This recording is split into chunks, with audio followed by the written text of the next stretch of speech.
بسم اللہ الرحمن الرحیم۔ السلام علیکم۔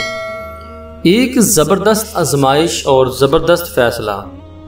خلافت صدیقی کے اول ہی دور میں ایک ایسا آزمائشی مرحلہ پیش آیا جس میں حضرت علی رضی اللہ عنہ کے طرز عمل نے واضح طور پر ثابت کر دیا کہ وہ خاندانی عصبیت اور سیاسی طرز فکر سے جو موقع سے فائدہ اٹھانا ہے کوسوں دور اور اخلاص و اثار کا پیکر تھے۔ ابن اسحاق نے سعید بن غفلہ کے حوالہ سے نقل کیا ہے کہ ابو سفیان رضی اللہ عنہ حضرت علی اور حضرت عباس رضی اللہ عنہما کے پاس آئے اور کہا، اے علی اور اے عباس، کیا بات ہے کہ خلافت قریش کے اس قبیلہ میں گئی جو مرتبہ کے اعتبار سے پست اور تعداد کے لحاظ سے بہت کم ہے؟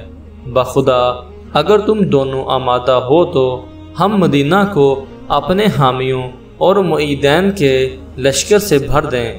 حضرت علی رضی اللہ عنہ نے جواب دیا، خدا کی قسم میں ہرگز اس کی اجازت نہیں دے سکتا۔ اگر ہم نے ابو بکر صدیق رضی اللہ عنہ کو اس خلافت کا اہل نہ سمجھا ہوتا تو ہم اس آسانی سے منصب خلافت ان کے حوالے نہ کرتے۔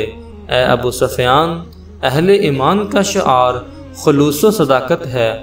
وہ ایک دوسرے کے خیرخواہ ہوتے ہیں، ایک دوسرے سے محبت رکھتے ہیں، خواہ ان کے مستقر اور ان کے اجسام میں مکافی طور پر کتنا ہی فاصلہ کیوں نہ ہو۔